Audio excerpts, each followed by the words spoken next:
September 6th work session to order. Have a roll call, please. District 1, Mr. Guffey. Present. District 2, Mr. Venable. District 3, Mr. Miller. Present. District 4, Mr. Leavenworth. Present. Chairman's absent, out of town today, but we do have a quorum for this. We'll have Mr. Porter do our invocation and pledge allegiance. Father, we're hopeful for things of this world, but we're also knowledgeable and thankful for the fact that you're in control of all things that occur around this country and throughout the world. So, God, we have hope in that. We're thankful for the men that serve this community so tirelessly, give their time and their efforts to make this a better community. We pray you'll be with them and their family and all that they do. Watch over all the public servants as they struggle every day to do their job and do it well so that our community can be a better place. Watch over us, God. Direct us and guide us. In Christ's name, amen. Amen. Pledge allegiance to the flag of the United States of America and to the republic for which it stands, one nation, under God, indivisible, with liberty and justice for all.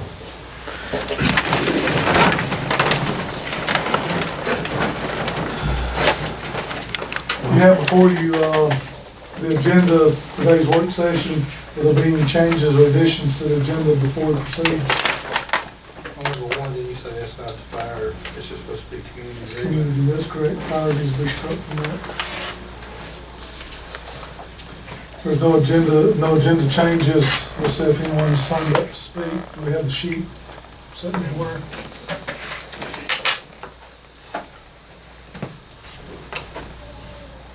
Brady, y'all want to speak? Yeah, we do. Can you write it down? Need to make a motion to approve the agenda. First one signed up is Bill Bass. Bill Bass. And I talked to Matthew and John there, budget hearing a while back, and just going over one of the line items that I put in the budget this year for some personal property audits. And I just thought it'd be a good idea. This is, this is my first year, and we haven't actually done personal property audits.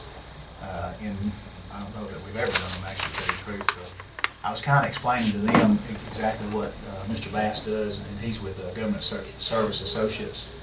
And we just said it'd probably be a good idea if he just came and kind of explain to y'all what exactly the scope of their work will be. Thank you. I have handed out for each one of you a proposal that the work that we would like to do for Texas.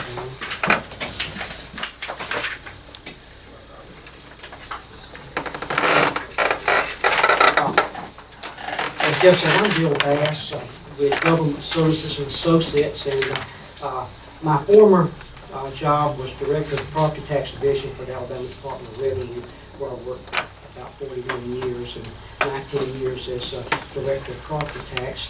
And so when I retired, I wanted to get involved in something that I knew, something that I knew the counties needed throughout the state, and personal property audits was one of those things that I knew a lot about, and I know the counties needed that expertise and the help. Our company is located out of Franklin, Tennessee. We're about 5 years old. We have 27 counties in Alabama and Tennessee combined right now, where we conduct audits. Government counties are our only clients. That's the only people we do business with. And we have a robust auditing staff. We have CPAs on our staff. And what we do is we examine the financial books, financial statements of businesses, taxpayers in a county that are supposed to file a personal property tax return. Every company, every business in your county and every county is supposed to file a business personal property tax return. And they're supposed to list everything that they own on that and use in their business on that tax return. There's a lot of reasons why businesses don't do it. It's a misunderstanding of the laws is one of the reasons.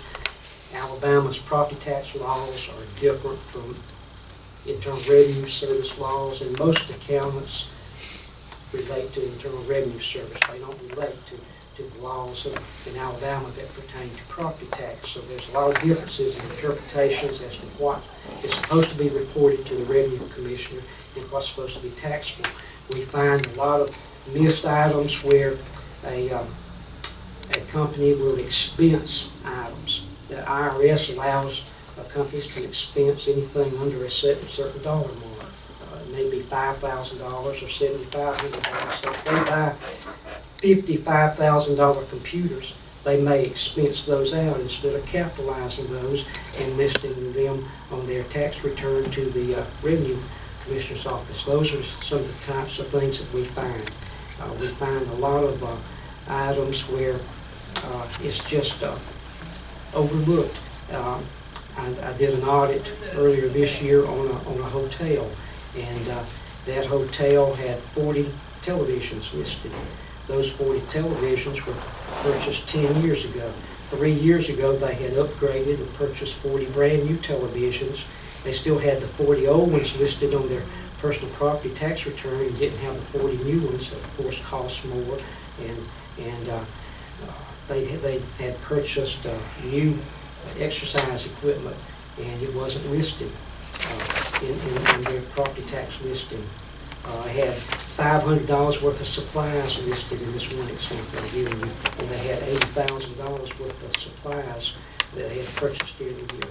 So those are lots of things that we as professionals will find by auditing the business. We visit the business, we do a walkthrough, and make sure that we see everything that they have, and then we get a copy of their financial statements, their tax returns, what they file with the IRS, what they file with the Department of Revenue, and we compare those items on their tax returns to what's listed in the Revenue Commissioner's Office. We have historically found about a 3-to-1 return. We can't guarantee that, but historically we'll find $3 in taxes for every dollar spent on an audit. But some businesses do exactly what they're supposed to. They're filing their return properly. They and we have run into businesses that overstate their stuff. And when they overstate, we correct that, and so that they're not paying. No, they're not overpaying. They're not paying things on property they don't own. So we have given Jeff a proposal to start conducting audits in Jackson County, and we think we can be of a tremendous asset and assistance to the county in finding tax dollars that are missing, plus improving the records in the Revenue Commissioner's Office to make sure that every taxpayer is doing what they're supposed to. Everybody's paying what they owe and not a dollar more and not a dollar less. I'd be glad to answer any questions you might have. Do you base your clients on business licenses that have been obtained in this county, or? Business licenses are a source for Jeff's office to help determine everybody that should be filing a tax return. Yeah. What we'll do is look at the types of businesses in the county that are there. We find that we find a lot of money on the big industrial type properties. They change property out so much. It's hard to keep track of everything that goes in and out. So we usually find a lot of missed items on the large industrial property.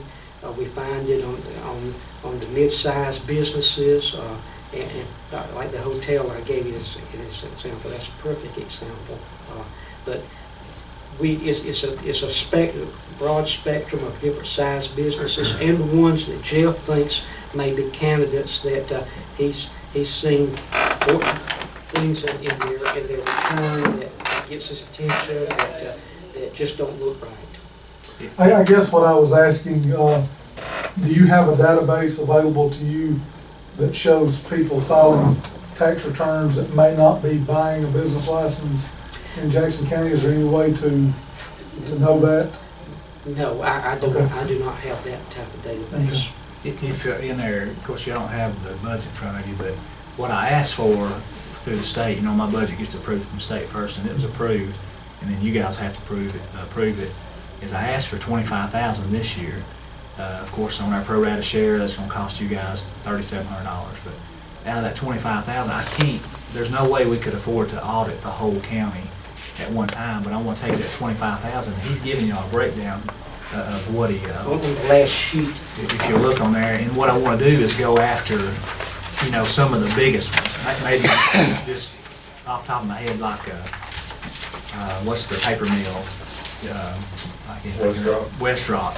You know, maybe go after a West Rock, or when I say go after them, audit them, and then pick a few mid-sized businesses and maybe a few small businesses, and see where we come out. If we come out of this audit and we've gained a lot of tax dollars, then maybe next year we ought to look at auditing some more of these companies and these businesses. If you remember, a few years ago, was it Polymer or Polymer? Polymer. You know, the state went in, that wasn't us, the state went in and did an audit on Polymer and found that they owed the school system, you remember what it was, $180,000 or something? You know, so they paid the school system like $160,000 or $180,000 this year. And it's not, you know, I've got one personal property appraiser. I mean, there's no way that we can go in, even if she did go in every one of these companies, she's not gonna know about a $500,000 press or a $1 million piece of equipment. That's what these guys are experts at. They'll know to go in, and they might spot things right away, millions of dollars worth of equipment that they don't have listed on these returns. And you're saying on this audit fee schedule, this range is business worth, and then that's what you, the right fee now, is to audit them? that's right. As an example, let's take a D2. If the business has between $10 million and $20 million worth of assets that they report to Jeff, then our charge would be $9,000 to audit them. Now, if we find, let's say they come in, they're at $18 million, and we find another $10 million, which brings them up to $28 million, it's still just $9,000. It's whatever the value is when we start the audit. Gotcha. And this is a question even that I need to ask Mr. Bass, is those companies that are under an abatement, it would still gain, the school tax would still gain. Even if the taxes are abated, the school would still benefit. That's right, because the school tax is not abated. Right. Only non-education is abated. So if we conduct an audit on a company that has an abatement, and we find several $1 million worth of property that is taxable, was not listed, then you still get the school tax off of it. Very good. I wonder what, trying to figure out how to word this, so we don't look like we're picking on somebody. Well, that I mean, is exactly it's like what I it's said. a This is my process. first year. This would be a great time to do that. You know. Well, I mean, you know what I mean about how do you pick them? You know, how are you going, because if you just go out and go, okay, we're gonna do this one, this one, this one. I they're think we gonna should say, well, start with why'd the you plumbing pick and us? heating and cooling business. Do all of them. I'm just, Say, hey, That sounds good to me. go ahead. these two guys run plumbing and heating and cooling. That's what it's- But you know what I mean? Yeah. You know what I mean? But Well, I'm just it would be- wondering, it would be are we good if gonna we could do 'em process, all. or- If we could do them all, it'd be great. But Oh, yeah, I know. we can't do them all. That's what makes it, I mean, how would you decide? Well, what we did in Tuscaloosa County, our proposal in Tuscaloosa County was to do something similar to what we were doing here, and I was asked the same question there. And so my answer was, let's come up with about a 5-year plan, and during that 5-year plan, we'll show how we're going to audit all the businesses within a certain category during that 5-year plan. So if, you may not be picked for year 1, you may be picked for year 3, but you're going to be audited according to this plan. Yeah. Just another, for instance, like we have the Yamaha plant up there. We've never stepped foot in the Yamaha plant because they do all this top secret testing of these engines and stuff, so they don't let it, I mean, they tell us what they have, but we don't know that for a fact. There may be equipment and computer systems and stuff that they've never actually reported, and not to say they're trying to get out of it, but if you don't have somebody sitting there constantly telling you, hey, you need to report this stuff, they may just be missing this stuff. So, they'd be a good one. And they really can't deny I assume you'll be acting under me, right? Right. You really can't deny us access to it. What we actually do is you'll send a letter to each of the companies that we're auditing saying that we're agents of your office. We've been approved by the county commission, we're on the contract to audit and explain to them exactly what we're doing. Then we'll write them a letter setting up an appointment and contact them for a site visit and requesting their financial documents that we need to conduct the audit. Now, we certainly don't want nobody to get the idea that we're picking on them, but if they're not paying their taxes, they're not paying their taxes. I mean, that's as simple as that. So if he goes in and audits and they don't find anything, then great. But, you know, if, like he said, if there's several millions of dollars worth of equipment that they haven't reported, they need to pay on that. Is there any other questions? No. Gentlemen? If there's no objection, we'll place this on the agenda for the next meeting. Thank you, Mr. Bass. Thank you. Jeff, do you still have something? No, that's all. I just appreciate it. All right. We'll move on into the discussion items for the commission.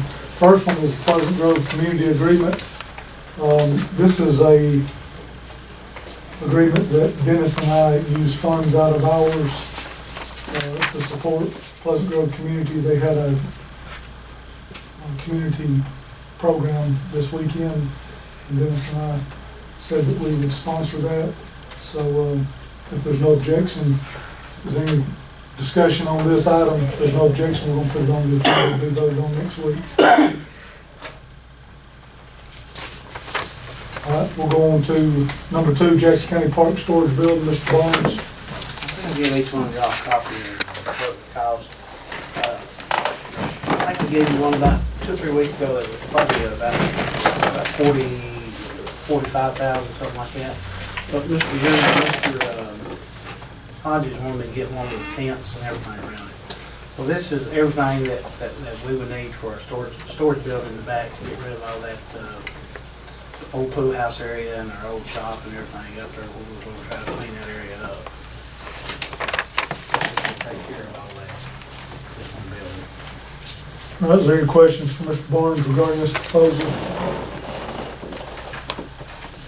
If there's no objection, we'll add this to the agenda for next meeting. Thank you, Mr. Barnes. The next one is Medicaid waiver contract. You've got a copy of it in your folder. This is the top of Alabama Regional Council of Governments Medicaid waiver. Tarkog, do you want to explain this, Lynn? Self-explanatory pretty much, isn't it? It is, and it's basically the same thing that we do every year.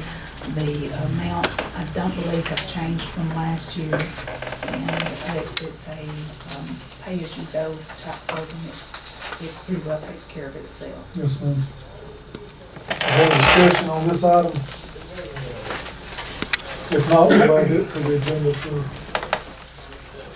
regular meeting for next week. Next line item is council on aging contract. Again, Ms. Thurman. That's the aging contract, we call it Title III. It's where we are given a certain amount of money each year to run the aging programs, and most notable of those would be the meals programs, the nutrition program. And then we also have the SHIP program, which we have an MOU for the SHIP program, but we still have to use funds out of the aging. And we have, all of our aging programs are under this contract. This is pretty well the same one we did last year too, isn't it? Yes, and as far as I know, those numbers haven't changed either. Okay. Does anyone have any questions for this contract? If not, we'll add it on for next week's meeting. Next item is Senior RX Memorandum of Understanding. Again, it's fun, but this is just where they're providing the $20,848 to the commission, It is.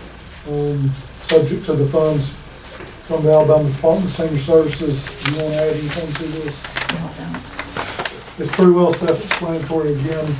The MOU is the same thing we did last year. If I'm if I'm not mistaken, isn't it? It's, The amount may have differed, but, it's pretty much just the same. Is there any questions for Ms. Thurman on that one? If not, we're gonna add it to the agenda for next week. The next one is Public Works resignations. You've got a couple of them. Mr. Campbell, do you want to go over those? Yes, sir, thank you. Please find in your packet two letters, one dated August 30th, 2016, from it's a resignation from the gentleman listed, who was serving as an HMT1. And then the next letter, August 31st, 2016, that gentleman was serving as a temporary employee. So with your approval of these resignations, I would ask for your consideration to fill that HMT1 position utilizing the recent interview process that has just been conducted with the last appointment of HMT1. And then there will still be an HMT2 vacancy. With your approval, we will have an HMT1 vacancy and then 2 temporary vacancies to be filled. All right, let's make sure we got this right. The HMT1, we're going to try to fill with the applicants that we've just interviewed. We just have hired just a few weeks ago from that pool. That's what you're recommending doing. Yes, sir. And also the HMT2, we're gonna just leave that vacant for right now until some of the ones have got experience or what have you before you try to fill it. Yes, sir, until there's a reachable HMT1 for that All right. information. Any questions for Mr. Campbell on this item? If not, Mr. Mayor, would you add that to the meeting agenda? The next one's Town of Woodville Volunteer Fire Department Agreement. You've got the agreement in your packet. This is where they've requested some, let me make sure this, is this the one you worked on, Mr. Campbell?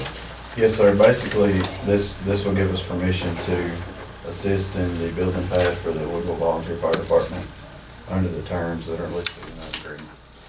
And this right here will also coincide with, we agreed, or we voted a couple meetings ago for the amount that the city of Woodville would pay, is that correct?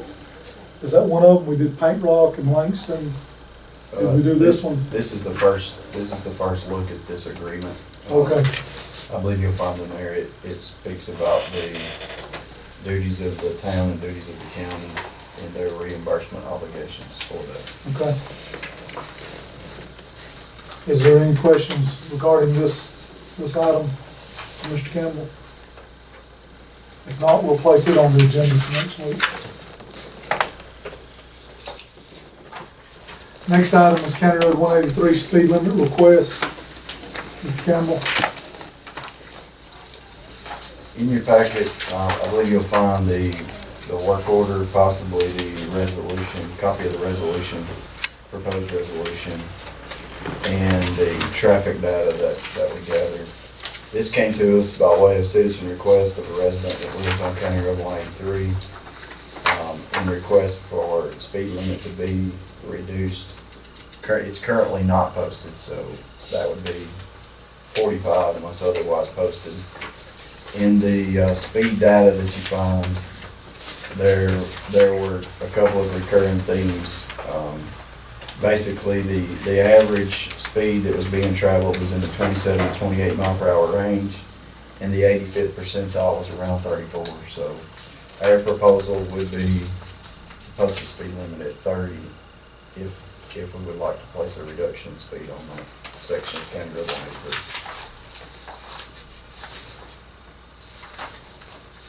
Is there any questions regarding posting this road at speed limit of 30 miles per hour, Mr. Campbell? If not, we'll place that on the agenda. Last item is Public Works annual bids. You've got a copy of those in your folder. They're pretty well self-explanatory. Is there any items on here that you'd like further details or further information? They're right here in these folders. If anybody wants to look those over before the next meeting.